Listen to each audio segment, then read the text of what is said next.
to leave out of this sermon, so we have a little extra reading this morning. The crux of the matter, of course, is the Second Amendment. Just a few short decades ago, almost everybody, liberal or conservative, thought that the Second Amendment addressed the issue of a state's right to organize a militia, not an individual's right to own a gun. And that is the historically correct interpretation. The Second Amendment was added to the Bill of Rights at the insistence of Southern states who had and enforced participation in white citizen militias to keep the slave population under control. If when you hear militia, you were thinking of the farmers who fired the shot heard round the world, think again. Think instead of groups of white men hunting down escaped slaves.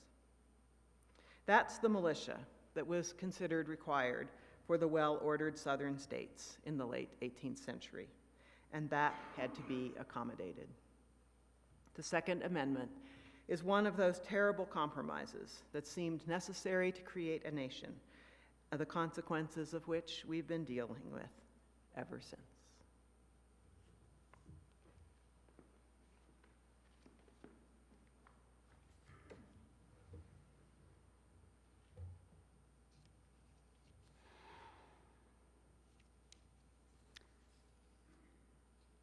On an average day in 2015, 36 Americans were killed by other people with guns.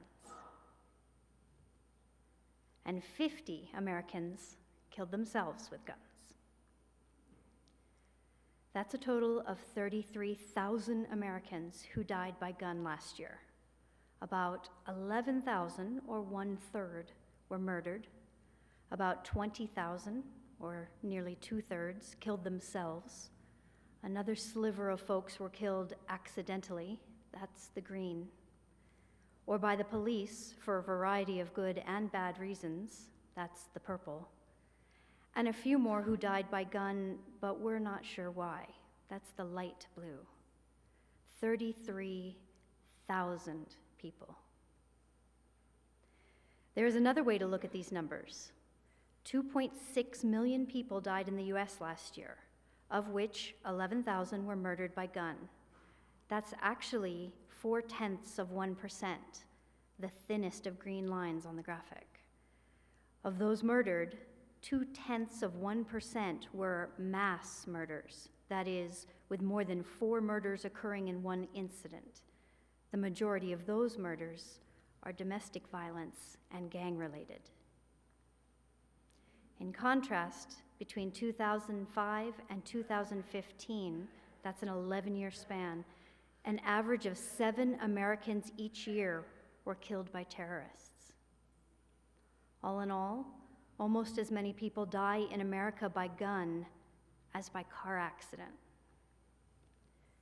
Between 1968 and today, more Americans have been killed by guns than in all the wars our nation has ever fought, with the peak of those killings occurring in the 1980s and 90s. In addition to all this death, about 76,000 people each year survive gun injuries, which range from superficial to catastrophic. In 2015, 756 children and teens were killed by guns. In 2015, 52 American children under the age of 3 got a hold of a gun and shot someone. 19 killed themselves with that gun, 25 more hurt themselves, 13 hurt other people, and 2 killed other people. Domestic violence, almost always perpetrated on a woman by a man, is more likely to happen in households where there is a gun. And when it does, it is more than 12 times as likely to prove fatal. Do you want to know more? Are you willing to do something?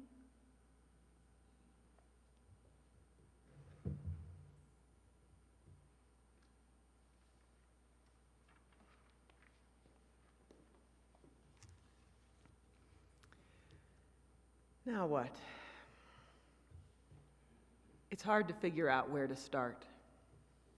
It's a massive subject, and most treatments on both sides are so polarized that you have to check every statistic you're going to rely on for accuracy and proper interpretation.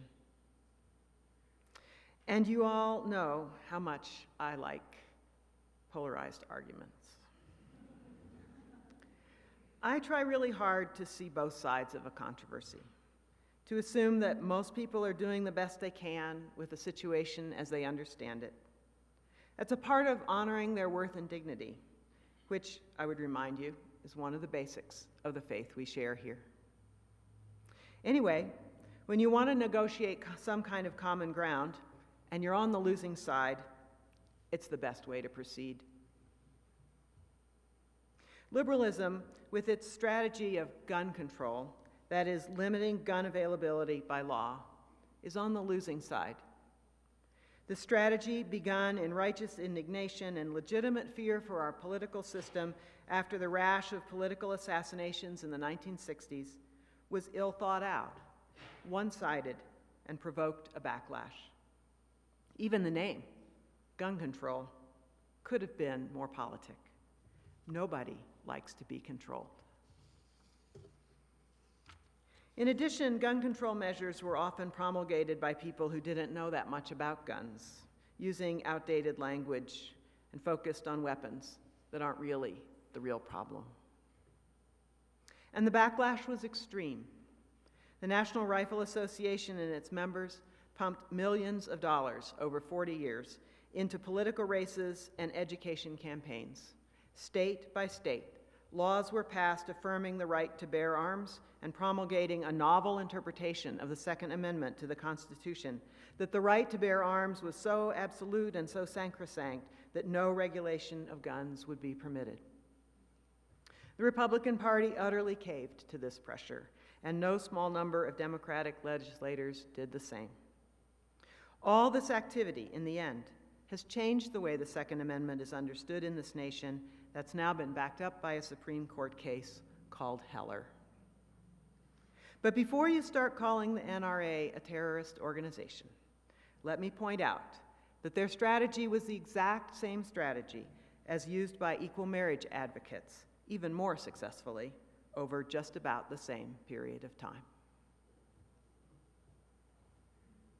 At the moment, the deregulation of guns and increasing gun ownership is continuing apace, although I would mention that the increase in guns in our society is almost all a matter of gun owners owning more guns apiece, rather than an increase in the number of people who own guns. As a matter of fact, there's actually been a decrease in the number of households which own a gun in the past 40 years. That's largely due to a decrease in the popularity of hunting. Still, there are some alarming trends and a staggering number of preventable deaths every year. I've been thinking about this topic for about 6 months now, and hardly a day has gone by that some state legislature has not passed a new law favorable to gun owners and gun carriers, and hardly a week has gone by without some horrific story of carnage like last Friday's shooting at a restaurant here in Albuquerque. New Mexico, as you probably know, has both a higher rate of gun ownership and a higher rate of gun fatalities than almost all of the rest of the nation. It joins most of the rural West in this matter. The deeper I got into this morass about guns in our society, the more I wanted to have a better understanding of gun owners, of what they were getting out of their gun ownership, what they were thinking, and where there might be some places to make common cause to make our society, which is and will be for the foreseeable future a society with guns, safer. So, I asked my Kung Fu teacher, who's a retired cop and also teaches concealed carry classes, to talk with me about my questions, and we had a very interesting several conversations.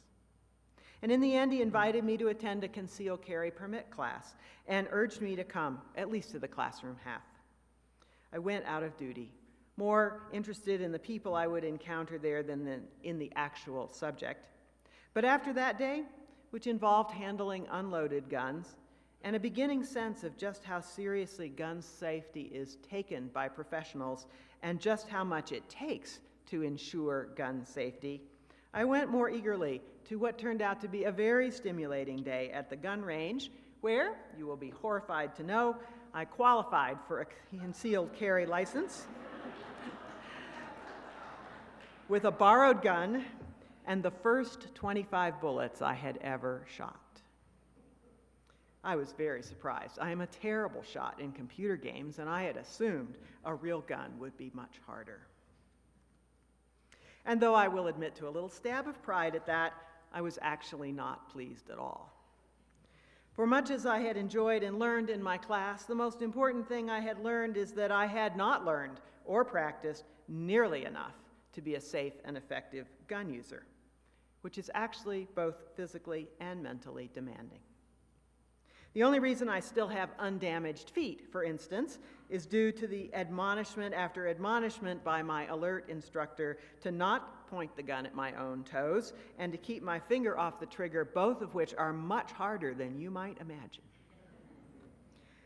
And I am under no illusions that I have those crucial habits fixed in my brain after only a few hours of training, and do not for a moment think I deserve a concealed carry permit. It turns out, you see, that the most critical and difficult skill of handgun use is not how to shoot, it's how not to shoot. How not to shoot your foot or your buddy. How not to shoot by accident. How not to shoot in anger. How not to shoot your teenager creeping in after hours, and so on. This week's news gave us the best lesson of all in that truth, as we read about the tragic accidental shooting of a police officer by his highly trained, highly practiced supervisor.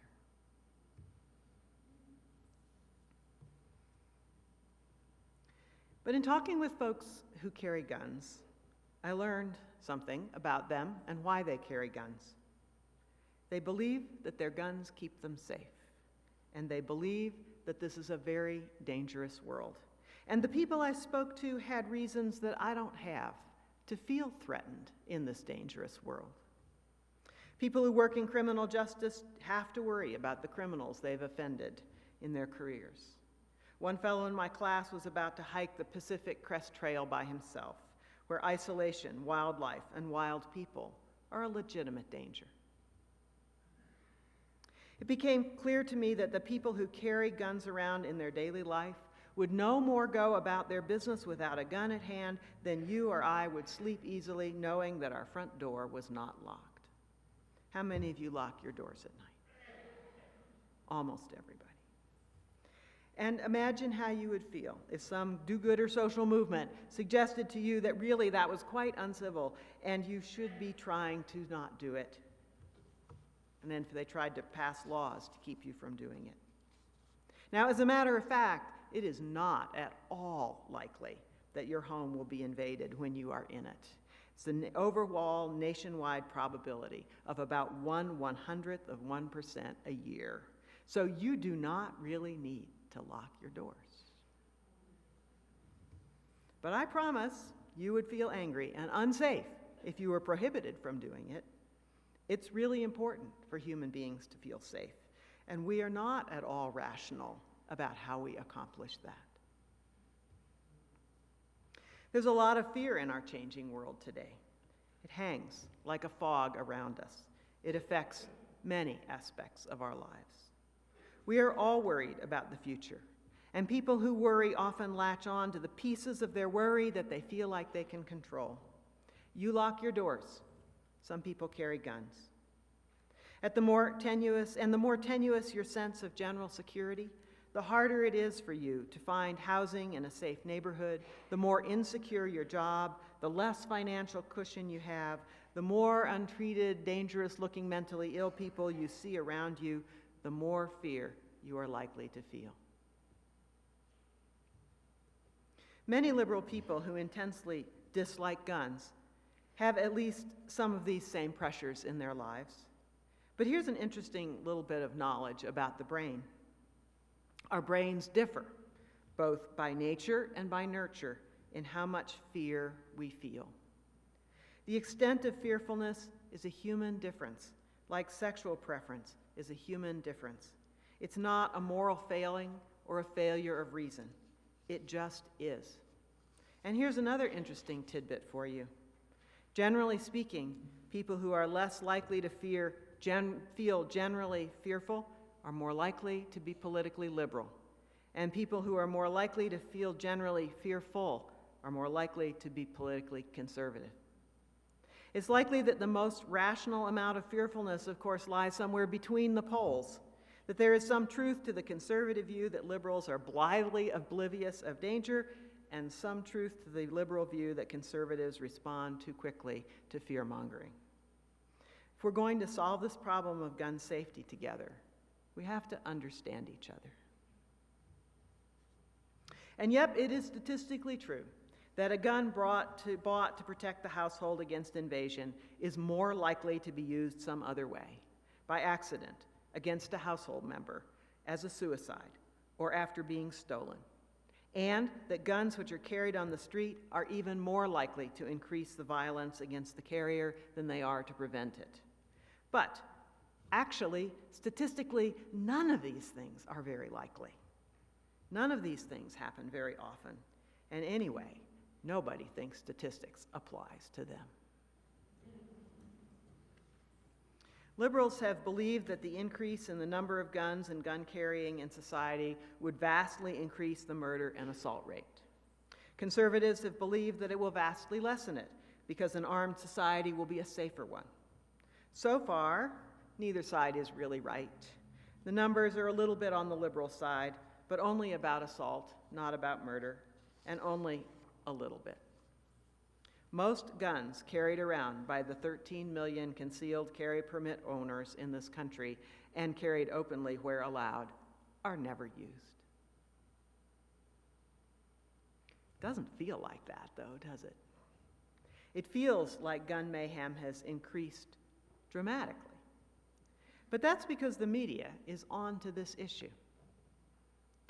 Maybe we're seeing a beginning of a trend. That's a possibility, too. Either way, though, our society now is ripe for change. So while traditional gun control is dead, the good news is that there is interest in both the gun-owning community and the gun-shy community, both about a variety of safety measures and a variety of crime reduction measures. An overwhelming number of gun owners, up to 90% in some polls, want all gun buyers to be subject to background checks, for instance. And although in the past virtually all Republican and many Democratic legislators have gone with the NRA in opposing this, the NRA is increasingly being seen by both gun owners and politicians as out of touch and extremist in their concerns. Background checks do keep guns out of the hands of criminals, domestic abusers, persons with the kinds of mental illnesses which cause them to be violent to themselves or others. The tide seems to be quickly changing on this matter, and this is a moment, it seems, when sensible voices may be able to work together on this piece of the puzzle of gun violence. If you're interested, New Mexicans Against Gun Violence is doing the work in our state. They need your support. They need your money. So let's talk for a minute about that Second Amendment. In the Heller case, Justice John Roberts wrote for the majority that the Second Amendment now means that citizens must be allowed to own guns and use them in their homes for self-defense. Now that is actually a much more limited right than most gun enthusiasts believe they have. And in most states, they are given by statute more rights than the Constitution, more rights than that. In fact, Justice Antonin Scalia specifically stated that there was no doubt about the continued constitutionality of, quote, laws forbidding the carrying of firearms in sensitive places such as schools and government buildings and political conventions. You can actually make the case, if you want to, that this new interpretation of the Second Amendment, which is with us for the duration, is a good thing for those who seek gun safety laws, because it means that there is no slippery slope. There is a wall of protection around the right to own a gun, and there will be for the foreseeable future. But there's plenty of room for evidence-based gun safety regulation.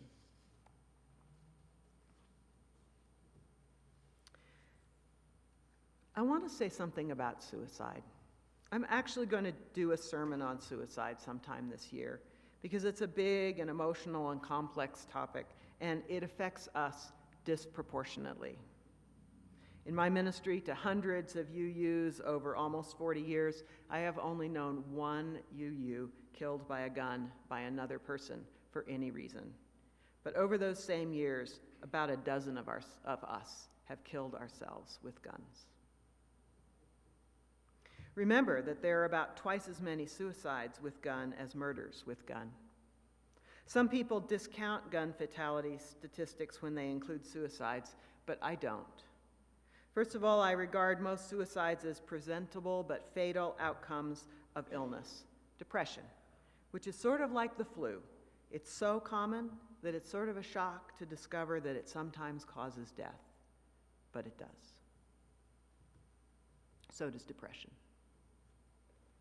A person who becomes suicidal often begins to believe that the world would be better off without them and is in so much pain that it seems to them they'd be better off dead too. This is almost always not true. People do care, and things will likely get better. The majority of people who survive an attempted suicide get some help and don't try again.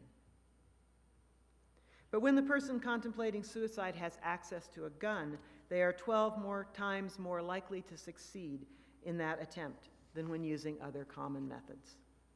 That means they're 12 times less likely to get the help they need that would lead them back to health, and 12 times more likely to leave family and friends with the extra painful and complicated grief that comes from a suicide. So when we talk about gun safety, it's important to talk about suicide by gun. It's especially important for us to talk about suicide by gun. There are a lot of preventable deaths here and a lot of misinformation, which would respond to public education campaigns. And I do think that it's important to talk about and work for gun safety. Guns are here to stay. And while it's most certainly true that the most committed terrorists and criminals will continue to have access to them and there is not much we can do about it, that's only 1/6 of the gun deaths every year in the United States. Almost all the rest of the gun deaths are self-inflicted or homicide by someone the victim knows, usually domestic violence and accidents. That's a lot of preventable death.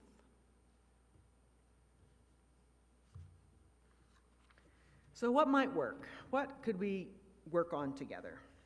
First on my list would be to repeal the law which prohibits the CDC from studying the public health effect of guns. It's called the Dickey Amendment. And even Mr. Dickey, a Republican legislator, now retired, thinks it was a bad idea. In hindsight, he thinks a little knowledge would be helpful. Lately, he wrote, "The highway industry, it solved their problem by the use of science, and that didn't eliminate the car. If someone asked me, what do you think the solution would be to eliminate head-on collisions, I never would have thought that a little guardrail would be enough force to stop a car. But science won out. There's no telling what science will do. If a consistent, continual effort is made, we'll find a solution." And that's the spirit. Second on my list, work towards that universal background check system and beef up the background check mechanism to match the need, which is likely to double in the case of universal legislation, because that's how many guns are now sold by individuals not subject to the background check rule, half. Third on my personal list, treat gun education and licensing, at least to carry in public, on par with driver education and licensing. A written test, perish the thought, a written test. Enough supervised practice that safety measures come automatically. and a practical test that allows a gun user to show that they are actually likely to do more good than harm in the kind of stressful situation that they are carrying a gun to prevail in. That's all. There are more possibilities, but those 3 measures would be a solid beginning of things that reasonable people on 2 sides could be working together for what everybody wants, which is a safe society. Here's what it'll take. Enough people who have been hiding their heads in the sand hoping this issue would go away, and I put myself in that category, to join organizations, give money, write letters, create a movement, and care. What do you care about more than guns? What have you been caring about in our society? Racial justice and Black Lives Matter? Black Lives Matter is not just a matter of police killings. Black Lives Matter is also a matter of the fact that blacks are murdered with guns way out of proportion to their numbers. The situation in New Mexico with Hispanic lives and Native lives is not so different.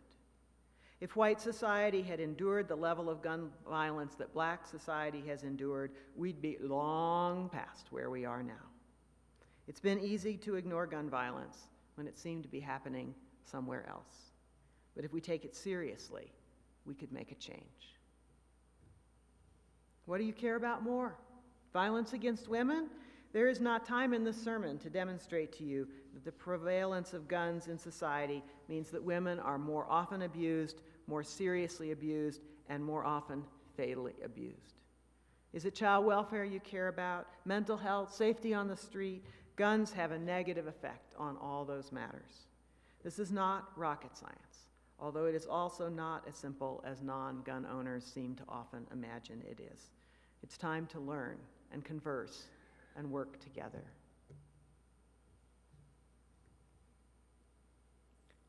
When President Obama commented on the Supreme Court case that legalized same-sex marriage, he praised a generation of activists who had worked slowly and in spite of many setbacks to bring that day.